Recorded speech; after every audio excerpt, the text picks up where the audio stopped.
위해 살리라. 내 기쁨 한량 없으니 내 갈 길이 인도하소서.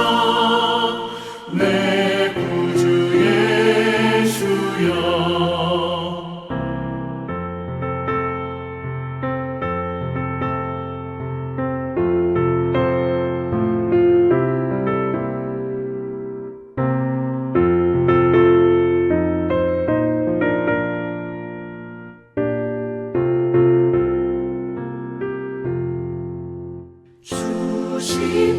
십자가에 달리사 날 자유하게 했으니 내 몸과 마음을 주 위에 다 쓰게 하소서.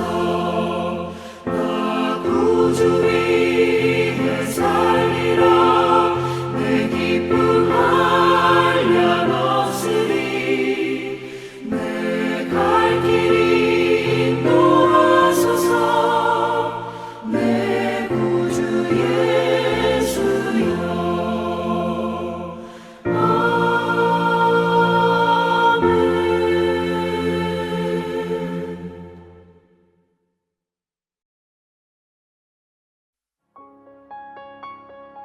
이에 모든 이스라엘 자손이 단에서부터 브엘세바까지와 길르앗 땅에서 나와서 그 회중이 일제히 미스바에서 여호와 앞에 모였으니 온 백성의 어른 곧 이스라엘 모든 지파의 어른들은 하나님 백성의 총회에 섰고 칼을 빼는 보병은 40만 명이었으며 이스라엘 자손이 미스바에 올라간 것을 베냐민 자손이 들었더라. 이스라엘 자손이 이르되 이 악한 일이 어떻게 일어났는지 우리에게 말하라 하니 레위 사람 곧 죽임을 당한 여인의 남편이 대답하여 이르되 내가 내 첩과 더불어 베냐민에 속한 기브아에 유숙하러 갔더니 기브아 사람들이 나를 치러 일어나서 밤에 내가 묵고 있던 집을 에워싸고 나를 죽이려 하고 내 첩을 욕보여 그를 죽게 한지라. 내가 내 첩의 시체를 거두어 쪼개서 이스라엘 기업의 온 땅에 보냈나니 이는 그들이 이스라엘 중에서 음행과 망령된 일을 행하였기 때문이라. 이스라엘 자손들아, 너희가 다 여기 있은즉 너희의 의견과 방책을 낼지니라 하니라.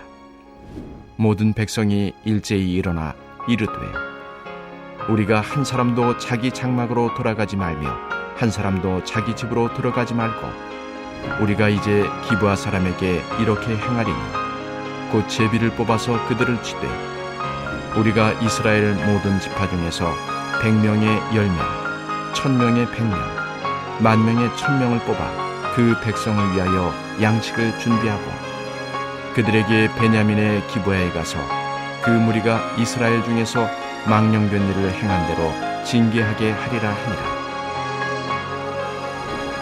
이와 같이 이스라엘 모든 사람이 하나같이 합심하여 그 성읍을 치려고 모였더라. 이스라엘 지파들이 베냐민 온 지파의 사람들을 보내어 두루 다니며 이르기를 너희 중에서 생긴 이 악행이 어찌 되느냐. 그런즉 이제 기브아 사람들 곧 그 불량배들을 우리에게 넘겨주어서 우리가 그들을 죽여 이스라엘 중에서 악을 제거하여 버리게 하라 하나.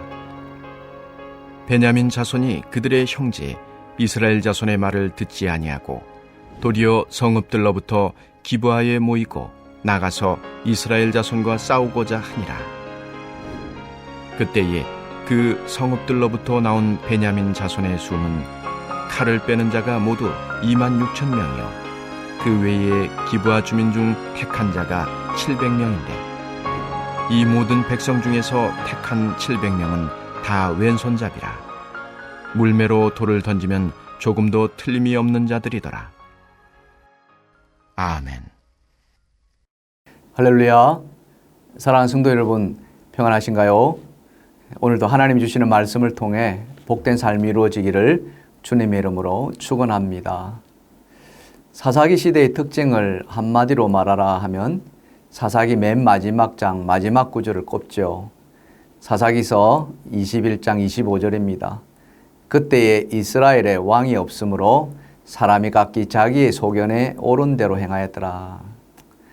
이 말은 이스라엘이 각자 자기 뜻, 자기 생각대로 살았다는 것 아니겠습니까? 하나님을 멀리하고 타락과 방탕의 삶을 살았다는 것이죠. 누가 그랬습니까?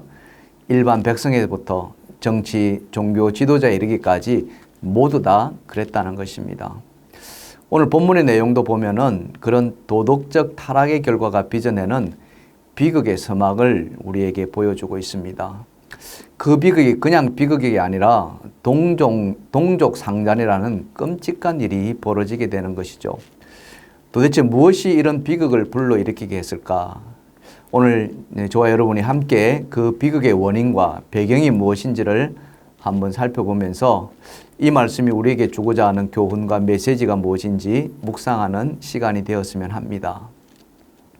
자, 그럼 먼저 이 비극의 원인에 대해서 살펴보면은 크게 두 가지로 요약될 수 있을 것 같습니다. 첫 번째는 이스라엘 총회 가운데 하나님이 없었다는 것입니다. 오늘 본문 사사기 20장을 이해하기 위해서는 그 배경이 되는 19장을 좀 아셔야 하는데요. 오늘 1절부터 7절에도 잘 나와 있습니다. 한 레위인이 첩을 맞이하죠. 그런데 그 첩이 행음을 하고서 친정으로 돌아가 버립니다. 기가 막힐 일이죠. 도덕적 타락의 일면을 그대로 보여주고 있습니다. 하지만 남편인 레위인은 장인의 집에 찾아가서 자기 첩을 데리고 옵니다. 날이 저물어 베냐민 지파 기브아 성읍에서 하룻밤을 묵게 되는데요.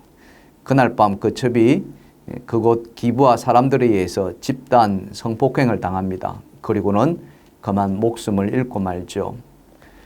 이 또한 기가 막힐 일이 벌어진 것입니다.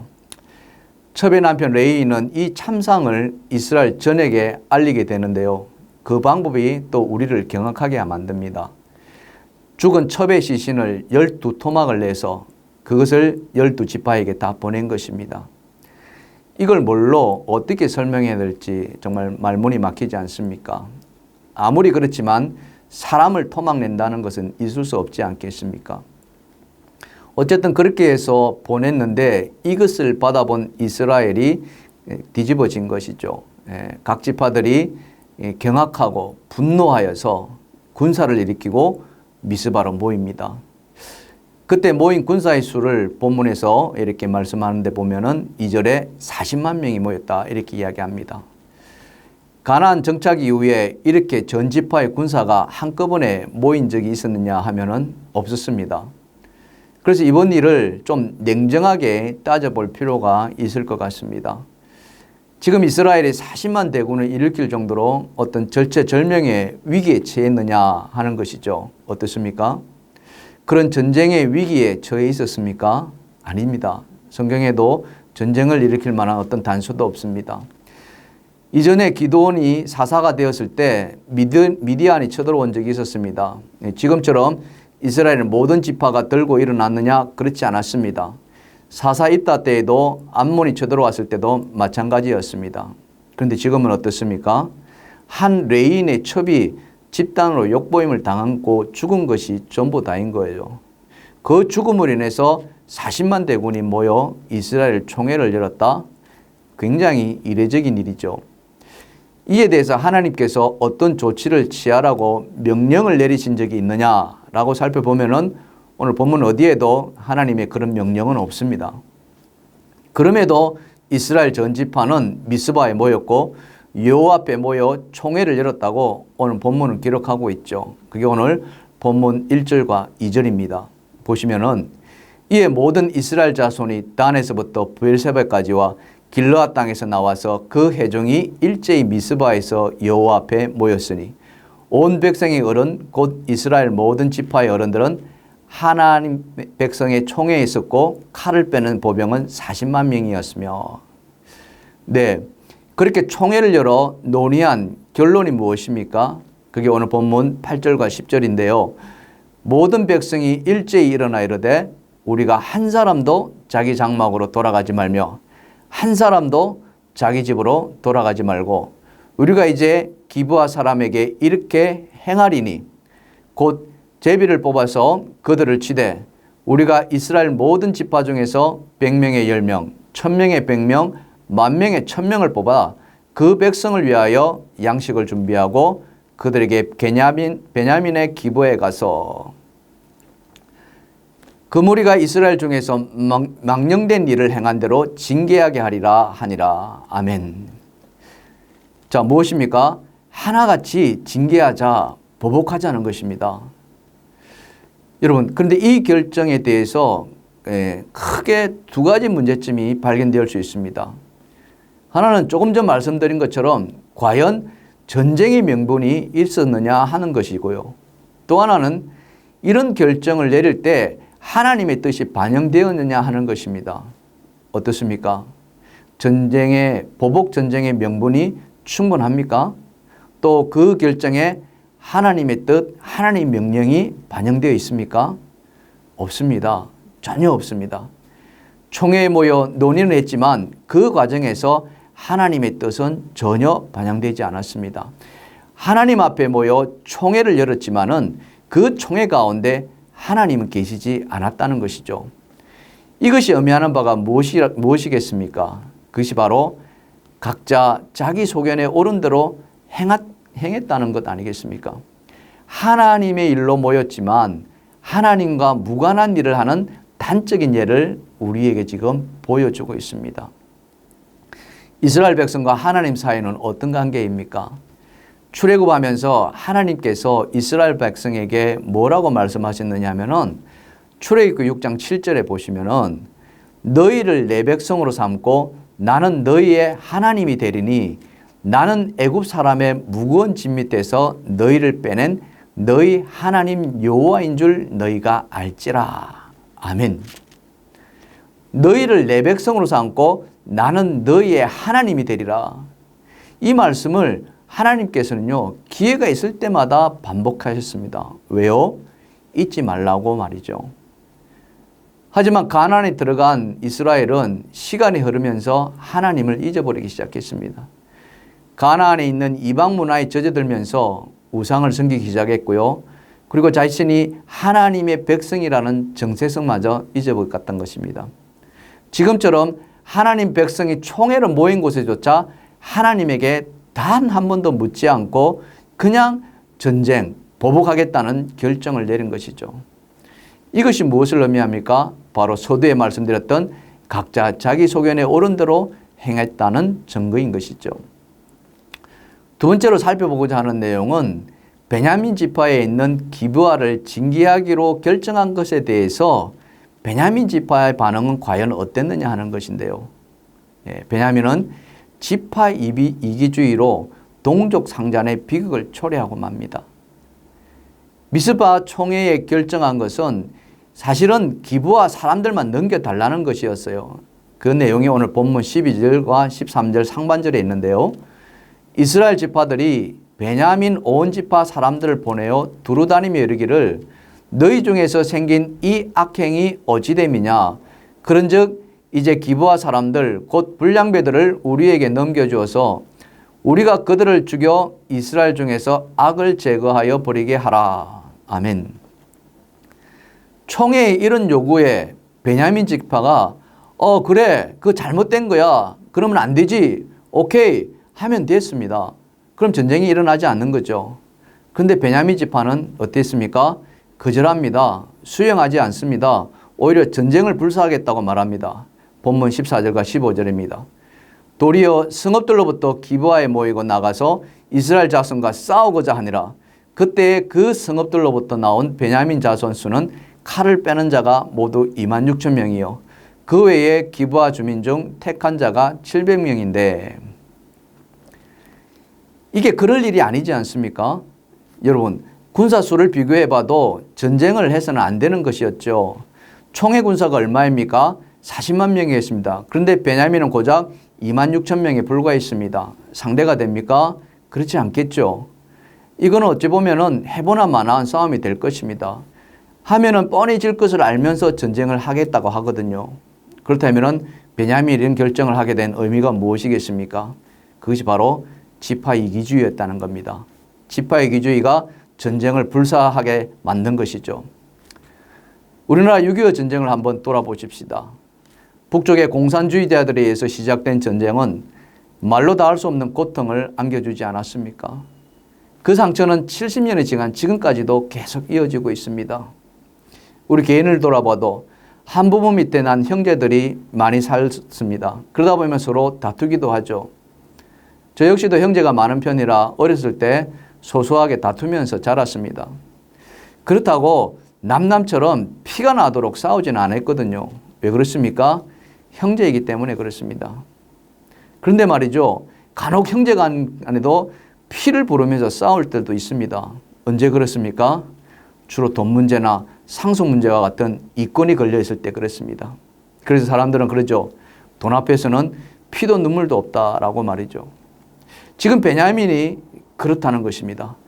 베냐민이 어떤 지파입니까? 그들 역시도 이스라엘 12지파와 한 지파입니다. 형제간이죠. 다 야곱의 후손들로 한 뿌리에서 났습니다.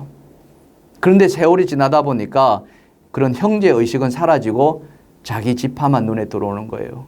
내 지파만 잘 되면 된다는 식의 지파 이계주의가 팽배해진 것입니다. 그것이 오늘 본문 말씀처럼 형제끼리 칼을 겨누는 전쟁의 비극까지 치닫게 되는 것이에요. 오늘 이 말씀에서 우리가 깨닫는 것이 있다면 무엇이겠습니까? 그것은 바로 우리가 하나님의 일을 할 때 무엇을 놓쳐서는 안 되냐 하면은 바로 하나님이십니다. 우리에게 일과 사역은 있는데 그 하나님이 없을 때가 있다는 거예요. 만일 그렇게 된다면은 오늘 미스바의 총회와 다를 바가 하나도 없다는 거예요. 겉으로는 하나님의 이름으로 형제를 돕고 섬기면서 하나님 나라를 위해서 일한다고 합니다. 하지만 그 안에 정작 하나님이 계시지 않는다면은 그것이 어떻게 진정으로 주님을 위한 일이라고 할 수 있겠습니까? 지금 우리가 하고 있는 일 가운데 혹시 그런 일이 있지 않은지 한번 돌아보았으면 좋겠습니다. 교회 공동체는 어떤 공동체입니까? 사랑의 공동체입니다. 연합의 공동체이죠. 그래서 성경은 우리에게 이렇게 말씀합니다. 빌립보서 2장 1절에서 4절의 말씀인데요. 그러므로 그리스도 안에 있는 무슨 겉면이나 사랑의 무슨 위로나 성령의 무슨 교제나 긍휼이나 자비가 있거든 마음을 같이하여 같은 사랑을 가지고 뜻을 합하여 한 마음을 품어 아무 일이든지 다툼이나 허영으로 하지 말고 오직 겸손한 마음으로 각각 자기보다 남을 낮게 여기고 각각 자기 일을 돌볼 뿐더러 또한 각각 다른 사람들의 일을 돌보아 나의 기쁨을 충만하게 하라. 아멘. 사랑하는 성도 여러분, 우리 모두는 한 교회의 지체들임을 잊지 마십시다. 한 지체가 아파하거나 어려워할 때 함께 돕고 함께 위로하십시다. 내 뜻만 세우지 말고 주님의 뜻을 물읍시다. 나보다 남을 더 낮게 여기십시다. 그것이 주님께서 말씀하시는 사랑과 섬김 아니겠습니까? 각각 자기의 일처럼 돌보며 때로 위로하고 격려하며 힘이 되어주는 것, 그것이 진정 그리스도 안에서 참 사랑이요 참 기쁨인 줄 믿습니다. 우리 모두 그런 은혜를 나누는 참된 그리스도인의 삶을 살아가시기를 주님의 이름으로 축원합니다. 말씀을 생각하시면서 기도하십시다. 주님의 이름으로 일을 할 때 일에 열심으로 하지 말고 주님과 함께 하는 그런 은혜로 하게 해달라고 기도하십시다. 두 번째로 개인적인 이기심을 앞세우지 말고 주님 안에서 하나 되어서 합력하여 선을 이루게 하게 되려고 기도하십시다. 마지막 후반기에 열리는 신앙 강좌 위에 주님의 은혜가 임하여서 아름다운 열매를 맺을 수 있도록 함께 기도하시겠습니다.